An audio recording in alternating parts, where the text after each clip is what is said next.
I thought I knew my wife until she spoke those words at our family dinner. Her cruel comment wasn't just an insult. It was a confession. Without saying a word, I walked out and never returned. What I discovered next about the woman I'd loved for 8 years shattered everything I thought was real. Sometimes the loudest statement is silence. My name is Marcus Wheeler. I'm 42 years old, and until last month, I ran a successful drone photography business in Portland. Funny how I say, until last month, like I don't still own it. I do, but nothing feels the same anymore. Not since that night. I specialize in high-end real estate shoots and event coverage. Weddings, corporate functions, you name it. I've got an eye for angles most people miss. And my clients pay premium for that perspective. Rachel, my wife of 8 years, always called it playing with toys for a living. Initially, it was teasing. Eventually, it became something else. That fateful evening, my parents drove up from Eugene for dinner. My sister Kelly and her husband were also visiting with their kids. Rachel had been acting strange all week, distant, irritable, checking her watch like she had somewhere better to be. She wore this turquoise pendant I'd never seen before.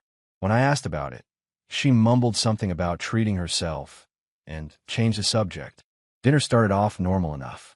Dad talking about his golf game, Mom showing photos of their new patio furniture, kids being kids. I was carving the roast when Kelly mentioned our upcoming family reunion at Lake Chelan. You guys are coming, right? Kelly asked, looking between Rachel and me. Marcus, you could bring those amazing aerial shots of the lake like last time. Before I could answer, Rachel snorted and set down her wine glass with a clink. Please, she said, rolling her eyes. Marcus wouldn't last 3 days without his precious equipment and sad little routine. He'd be twitching by day 2. The table went silent. It wasn't just what she said, it was how she said it, dripping with contempt, like I was some pathetic creature she was stuck with. My father cleared his throat. My mother suddenly became very interested in her napkin. The kids, thankfully, were too busy with their tablets to notice. I looked at Rachel. She didn't meet my eyes, just reached for more wine. In that moment, something inside me just clicked. A lifetime of accommodating, of smoothing things over, of being the reasonable one, seemed to collapse in on itself. I didn't yell. I didn't argue. I simply set down my knife, placed my napkin beside my plate, and stood up. Rachel glanced up, annoyed. What are you doing? I didn't answer. I walked to the coat rack, grabbed my jacket, and headed for the door. Marcus. My mother's voice, concerned. I paused at the threshold, hand on the doorknob. Then I walked out, closing the door quietly behind me. I never went back that night. Sometimes the loudest statement is silence. I walked for hours that night, not caring where I was going. Portland's rain soaked through my jacket, but I hardly noticed. My phone buzzed relentlessly. Rachel, my mother, my sister Kelly. I silenced it and kept moving. Around midnight, I found myself at Riverside Motel, the kind of place where the desk clerk doesn't make eye contact and the vending machines are always half empty. Perfect. I paid cash for 3 nights and collapsed onto a bed that smelled like industrial cleaner and cigarettes. Sleep didn't come. Instead, memories flashed through my mind, puzzle pieces suddenly fitting together. Rachel's yoga classes on Tuesdays and Thursdays, though she never seemed to get more flexible. Business dinners that ran late. The new perfume she started wearing 3 months ago. The mysterious phone calls she'd taken the bathroom with the shower running. My body felt heavy, like someone had replaced my blood with lead. I'd built my business from nothing, saved for years to buy my first professional drone, worked weekends and holidays shooting properties when other photographers wouldn't. Rachel had called it my little hobby, until the checks started coming in. Then it became our business. Funny how that works. At dawn, I finally checked my messages. 15 texts, 5 voicemails. Rachel, 8:42 p.m. Where are you? Stop being dramatic. Rachel, 9:17 p.m. Your parents are worried. Way to ruin dinner. Rachel, 10:35 p.m. Seriously? You're gonna sulk all night over a joke. Rachel, 11:58 p.m. Fine. Stay gone if that's what you want. The last one, sent at 3:21 a.m. Your drone battery is almost dead. You left it charging. That was it. No apology. No acknowledgement. Just concern for my equipment. My mother. Marcus, please call us. We're worried. Kelly, bro, that was rough. Call me when you can. staying at parents' hotel. I texted Mom that I was fine and needed space. Then I turned off my phone completely. That morning, I did something I'd never done before. I called my biggest client and postponed our shoot. Doug Mitchell owned the most successful real estate agency in the Pacific Northwest, and I never canceled on him. Ever. "Everything okay, Wheeler?" Doug asked. His usual boisterous tone softened with concern. "Not really," I admitted. "Marriage stuff." A long pause. Then, "Meet me at Blacksmith's in an hour. You sound like you need a friend more than a client today." I hadn't planned to tell anyone, but sitting across from Doug at the quiet corner table of that dimly lit bar, the whole story spilled out. The dinner, the comment, the months of suspicion. Doug's face darkened as I talked. When I finished, he leaned back and took a long pull from his beer. "You know she's sleeping with someone," he said. Not a question. I nodded slowly. "I think so, but I need to know for sure." "Then it's time to find out." Doug pulled out his phone. "My cousin's a private investigator. Best in the business. Discreet, thorough." "I don't know, Doug. Listen to me, Marcus." Doug's voice was firm. "You walked out for a reason. You're good at screaming at you.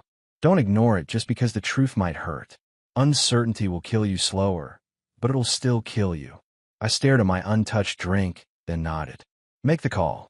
I didn't know it then, but that decision would change everything. Sometimes the hardest step is the first one away from what's familiar, even when what's familiar has become poison. Doug's cousin Lisa turned out to be nothing like I expected. No trench coat, no fedora, just a sharp-eyed woman in her 40s with short gray hair and a laptop that looked military grade. 3 days, she said after I explained the situation. "That's all I need." We met at a coffee shop far from my usual haunts. Lisa didn't sugarcoat things. "Most of my clients already know the truth," she said, stirring her black coffee. "They just need proof. Closure. Are you sure you want this?" I nodded. "I need to know." "Fine. But a word of advice. Don't confront her until we talk again. People do stupid things when cornered." The next 3 days were the longest of my life. I stayed at the motel, told my clients I had equipment issues, and avoided Rachel's increasingly hostile messages. The latest one, "Hope whatever tantrum you're throwing was worth ruining Thanksgiving." I busied myself reviewing old projects, updating my website, anything to keep my mind occupied. But at night, alone with my thoughts, doubts crept in. What if I was overreacting? What if it really was just a thoughtless comment? Then I remembered her eyes when she said it. The contempt, the dismissal of everything I'd built, everything we'd built. On the third day, Lisa called. "Meet me." Now, the folder she handed me was thin but devastating. Photos of Rachel entering a high-rise downtown apartment building. Rachel and a tall, dark-haired man on a restaurant balcony, his hand on hers. The same man I recognized from her gallery events, Cameron Reed, the arts investor, who always seemed to be around lately. But it was the hotel receipt that gut-punched me, dated 2 days before our anniversary weekend. While I was planning a surprise getaway, she was with him. "There's more," Lisa said quietly. "But this should be enough." I stared at the evidence, a strange calm settling over me. "It is. Thank you." "What will you do now?" she asked. "Something I should have done years ago," I answered. "Stand up for myself." As I drove back to the motel, my phone rang. "Doug. Wheeler, where are you?" "Rachel just showed up at my office looking for you." She seemed unstable. "What did you tell her?" "That I hadn't seen you." "She didn't believe me. Started accusing me of covering for you. Said you were acting deranged." "What the hell, man?" I gripped the steering wheel tighter. "I'm coming over. I need to use your computer." 20 minutes later, I was in Doug's office, accessing my cloud backup. Rachel didn't know I had cameras installed at our house. Not for spying, but for security after a break-in last year. They uploaded footage directly to my secure server. I found what I needed quickly. The timestamp showed yesterday afternoon. Rachel bringing Cameron into our home. Into our bedroom. Doug watched over my shoulder, his face hardening. "Jesus, Marcus. I need to print these," I said, my voice sounding strange, even to my own ears. "All of them." Doug put a hand on my shoulder. "Are you sure about this? Once you confront her." "I'm done hiding from the truth," I said, standing up straighter. It's time she faced it too. I returned home the next morning, knowing Rachel would be there. It was Saturday. She always slept in on weekends. The house looked exactly as I'd left it, yet somehow completely different. Foreign territory now. I found her in the kitchen, scrolling through her phone, still in her silk robe. She looked up, surprise quickly replaced with irritation. "Well, look who decided to come home," she said, not bothering to stand. "Get tired of your little hotel?" I set my bag down and placed the envelope on the counter. "We need to talk." Rachel rolled her eyes. "About your dramatic exit?" "Yes, we do. You humiliated me in front of your family, Marcus, over a stupid joke." "It wasn't a joke," I said calmly. "And we both know it." Something flickered across her face. Uncertainty, perhaps a flash of fear. Then the mask of indignation returned. "What are you talking about? You're being ridiculous." I slid the envelope toward her. "Open it." "What is this?" she asked, not reaching for it. "The truth." Her eyes narrowed. "Have you been spying on me?" "No, Rachel. I've been waking up." She finally opened the envelope. I watched as her expression shifted from annoyance to shock, then to cold calculation. "You had me followed." Her voice trembled with anger. "What kind of controlling?" "Stop." I cut her off. "Just stop. I know about Cameron. I know about the hotel. I even know he was here, in our bed, yesterday." Her face went pale. "You've lost your mind." "Actually, I found it," I said, surprised by my own steadiness. "I'm filing for divorce." Rachel stood up then, her shock giving way to something harder. "You'll regret this. You're nothing without me. Your business was a joke until I helped you." I almost laughed. "Is that what you think? That I need you to succeed? Look around, Rachel. I built this. Me. While you were busy planning your next affair." "It's not what you think," she tried, switching tactics. "Cameron is just." "I don't care what he is," I interrupted. "I care what you are. And you're not the person I married. Maybe you never were." Her eyes filled with tears, practiced, perfect tears that once would have broken me. "Marcus, please.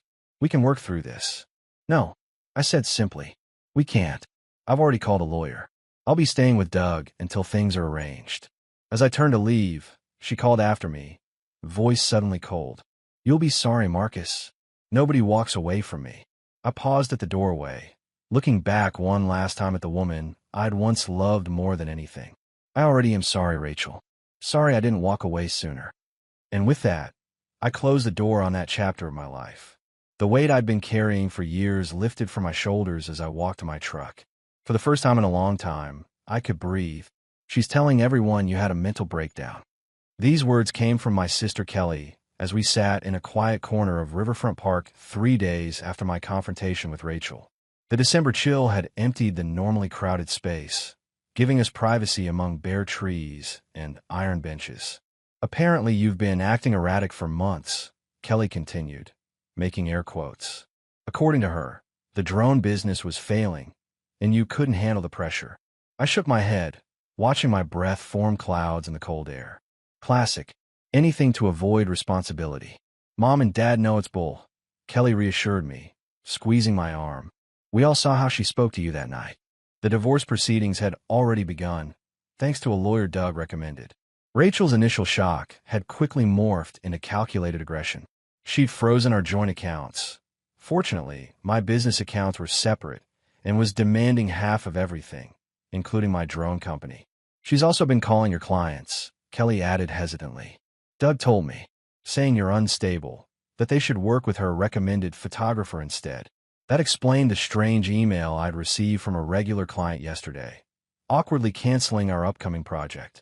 The thought of Rachel systematically dismantling what I'd built made my jaw clench. "She won't succeed," I said firmly. "My work speaks for itself." We walked along the river, Kelly updating me on family news, carefully avoiding Rachel-related topics. As we neared the parking lot, she paused. "There's something else you should know," she said, her expression grave. "Cameron Reed isn't just some random guy. He's an investor in several properties that Rachel helped sell through her gallery connections. They've been working together for at least a year." The revelation wasn't entirely surprising, but it still stung.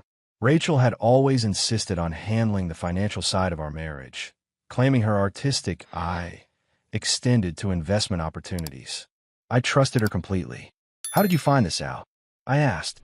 "Dad has a friend in commercial real estate." When I mentioned Cameron's name, he recognized it immediately, said the guy has a reputation for shady deals and dating married women. I nodded. processing this new information. Thank you for telling me. What will you do now? Kelly asked as we reached her car. I looked up at the gray December sky, feeling a strange sense of clarity despite everything. Rebuild. On my terms this time. She hugged me tightly. You're stronger than she ever gave you credit for, Marcus. We all see it, even if she never did. As I watched Kelly drive away, I made a decision. Rachel could attack my reputation, my business, even my self-worth, but she couldn't take my resolve. Not anymore. I spent the next week in tactical mode, operating from Doug's guest room like a general planning a campaign. First priority, securing my business. She's claiming your company was built with joint funds. My lawyer, Patricia, explained over video call. Says she provided startup capital and marketing connections. That's false, I replied, already pulling up bank statements on my laptop. I saved for 3 years before buying my first professional equipment. Every penny documented. Patricia nodded approvingly. Good. Send me everything. We need to establish clear separation. Next, I addressed the client situation. Rachel had contacted 7 of my regular customers, painting me as unreliable and mentally unstable. I wouldn't play her game by trash-talking in return. Instead, I created a video showcasing my latest projects, professionally thanking each client by name for their continued trust. I sent it with a simple message. Looking forward to our next collaboration. Your vision, my perspective. 6 responded positively within 24 hours. The 7th called personally to apologize for believing Rachel's claims. Doug watched my methodical approach with admiration. You're handling this like a pro, Wheeler. Most guys will be falling apart. I shrugged, checking image quality on a recent shoot. What choice do I have? Collapse? That's what she wants. Speaking of what she wants, Doug hesitated. Lisa's been keeping an eye on things. Rachel's been meeting with Cameron at your house regularly. Seems like she's planning to move him in once you're officially out. The news should have hurt, but instead it hardened my resolve. Let her. The property will be sold anyway. Court order. That evening, I received an unexpected email from Rachel's gallery assistant, Emma. We'd always been friendly, though Rachel discouraged fraternization with her staff. Marcus, I don't know if this matters, but Rachel has been selling pieces from your personal collection, the vintage cameras, and that signed aviation print. She brought them to the gallery last week, claiming you wanted them appraised for insurance. They're already sold. I'm sorry. This didn't feel right. Attached was a photo of my grandfather's restored Hasselblad, the camera that had inspired my love of photography, now displayed in a gallery case with a red sold tag. I forwarded the email to Patricia with a simple note. Add this to the documentation. Then I did something unexpected. I laughed, not from humor, but from liberation. Rachel was still fighting to hurt me, still trying to find vulnerable spots. But with each attack, she only confirmed what I already knew. Walking away had been the right decision.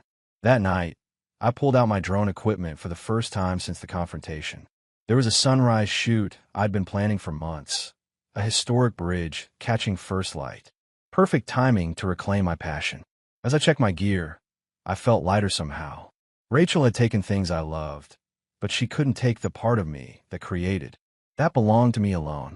The divorce proceedings dragged into January, turning colder than the Portland winter. Rachel refused mediation, demanding her fair share of everything, including my business equipment. Her lawyer, a shark in an expensive suit, claimed she'd been integral to the company's success. I maintained my focus on work, securing 3 major commercial contracts that would keep me financially stable through the transition. The Sunrise Bridge shoot had gone viral in local photography circles, bringing unexpected attention and new clients. One frigid morning, I was setting up my equipment at Forest Park for a real estate promotional video when my phone rang. Emma from the gallery again. Marcus, she sounded anxious. Rachel doesn't know I'm calling. There's something you need to see. We met at a coffee shop downtown. Emma slid a tablet across the table, open to a draft email from Rachel to Cameron. Once the divorce finalizes, we'll have the capital to launch the investment group. His equipment alone will fetch enough to fund the first acquisitions. Don't worry about him fighting back. I've documented every unstable episode and business failure for years, whether they happened or not. No judge will take his word over mine. I stared at the screen, anger rising like fire in my chest, but my voice remained steady. When was this written? 3 days ago, Emma said. She left her email open while taking a call. I shouldn't have looked, but after what she did with your cameras. Why show me this? I asked. You're risking your job. Emma straightened in her seat. Because it's wrong. And because she fired my brother from gallery maintenance last year when he needed the health insurance for his kid. Said he was unreliable when he missed work for his son's hospital appointments. Another piece of the Rachel puzzle clicked into place. Her ruthlessness wasn't new. I'd just been blind to it, excusing her business decisions as necessary toughness. Thank you, I said, meaning it. This changes things. Back at Doug's, I called Patricia immediately. She reviewed the evidence with professional calm. This is significant, she confirmed. Shows premeditation, malicious intent. Emma willing to testify. She's scared of professional backlash. Understandable. Let me see what I can do with just the email for now. That evening, Doug returned from a showing with unexpected news. You're not going to believe who I met with today. Vanessa Reed, gallery owner from Seattle. Apparently, she's looking to open a Portland location. Needs a property photographer. I raised an eyebrow. And she specifically asked for you. Said your work stands out. She also mentioned she's had difficult dealings with Rachel in the past. Reading between the lines, your wife may have burned some professional bridges. For the first time in weeks, I felt a genuine smile for him. Former wife. And I'd be very interested in talking with Ms. Reed. As Doug poured us each a drink, I realized something important was shifting. Rachel had tried to destroy what I'd built. My business, my reputation, even my self-worth. But in doing so, she'd inadvertently revealed her true character to everyone around her. Some battles you win not by fighting, but by standing firm while your opponent destroys themselves. The email changed everything. Patricia used it to file emergency motions protecting my business assets and personal property. The judge, clearly unimpressed with Rachel's documented strategy, issued temporary orders preventing her from contacting my clients or selling any more of my possessions. That should have felt like victory. Instead, it left me hollowed out, facing the wreckage of a relationship I once thought unbreakable. I threw myself into work, spending days capturing Portland's landscapes from angles only a drone could provide. You need to get out more, Doug insisted one evening, finding me editing footage at his dining room table. All work and no play makes Marcus a dull photographer. That's how I found myself at the grand opening of Westbrook Gallery, Vanessa Reed's new Portland venture. The converted warehouse space was packed with the city's art crowd, soft jazz, playing as waiters circulated with champagne. Vanessa spotted me immediately, waving me over. Tall and confident, with silver-streaked hair and a photographer's keen eye, she'd reviewed my portfolio the previous week and commissioned me on the spot for her promotional materials. Marcus, perfect timing. There's someone you need to meet. She introduced me to James Torres, a developer planning an ambitious eco-friendly apartment complex along the river. James needs aerial progress shots documented monthly. I told him he's the best in the business. As we discussed potential angles and lighting, I caught sight of a familiar face across the room, Rachel, arriving with Cameron. She froze when she saw me, clearly not expecting my presence in what she considered her territory. Instead of the anxiety I expected to feel, I found myself completely unmoved. Our eyes met briefly, and I simply nodded before returning to my conversation with James. Is that your ex? Vanessa asked quietly when James stepped away to take a call. Soon to be, I confirmed. How did you know? The dagger she's staring at your back, Vanessa smiled. And I've heard things. The art world is small. Whatever you've heard is probably worse in reality, I admitted. I don't doubt it. Rachel's reputation precedes her. Vanessa's expression turned serious. For what it's worth, several gallery owners I know have had, let's call them ethical concerns about her business practices. Your divorce might be a blessing in disguise professionally. James returned. Contract details were finalized, and the evening progressed. I intentionally avoided Rachel's corner of the gallery, not from fear, but from indifference. She no longer had power over my emotions or my future. Later, as I was examining a particularly striking sculpture, a woman approached. Emma's replacement at Rachel's gallery, looking uncomfortable. Mr. Wheeler? Rachel would like a word. I shook my head. Our communication goes through lawyers now. She knows that. The woman bit her lip. She said to tell you it's about the Hasselblad camera. She can get it back if you drop the emergency motion. The audacity was almost admirable. Using my grandfather's camera as leverage, a piece of my history, my heart, thinking I'd compromise the protection of my entire business to retrieve it. Please tell Rachel that nothing she took from me is worth what she's asking in return.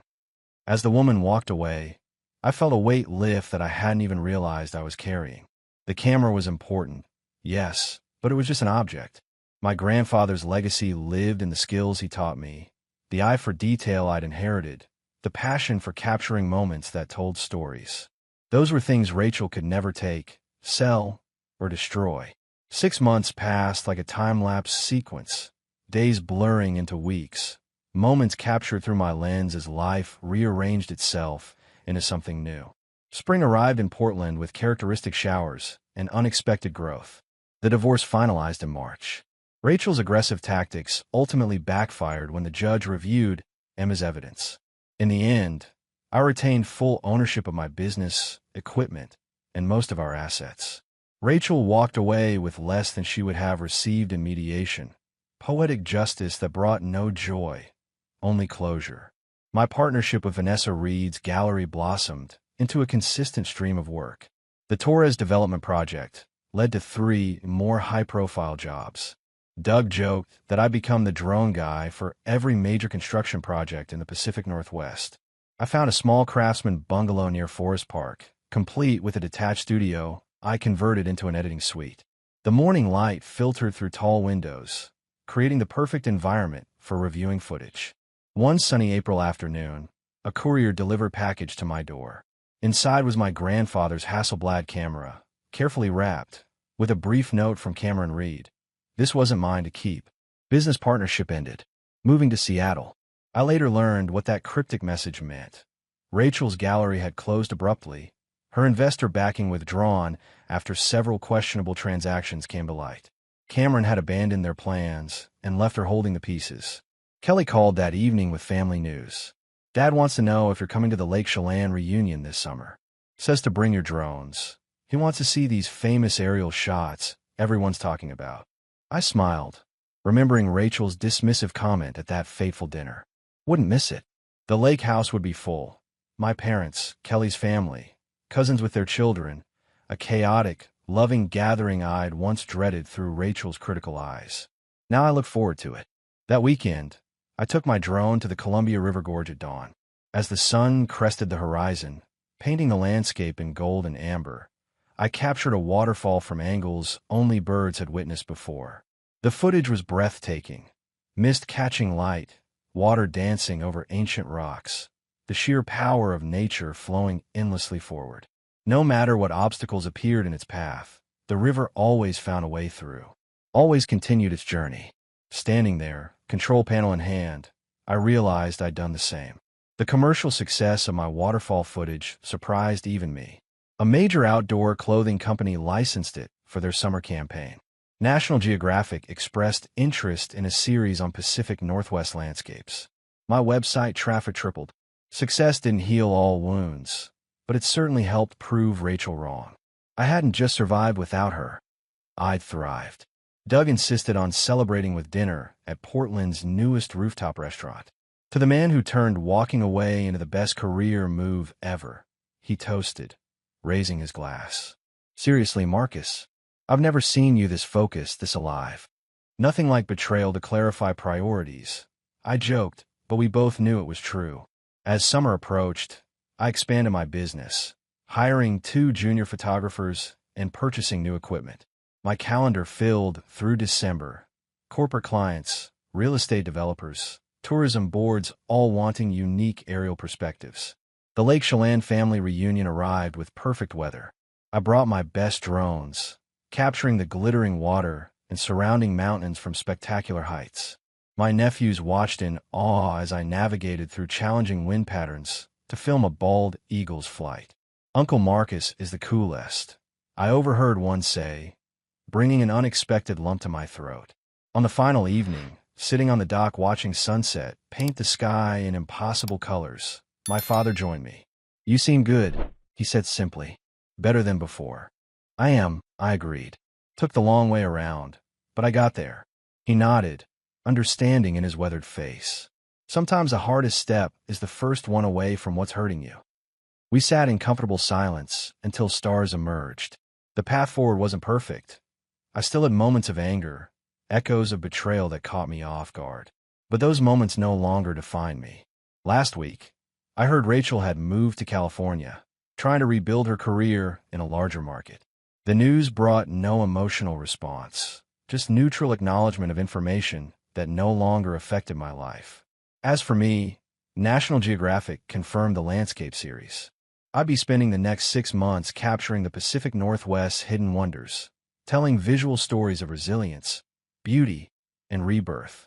Standing in my cabin window the morning after the reunion, watching mist rise from the lake surface, I felt profound gratitude for that dinner 8 months ago, for the cruel words that finally opened my eyes, for the strength to walk away, and for the discovery that sometimes the end of one journey is simply the beginning of a better one. Some doors need to close before new horizons can appear.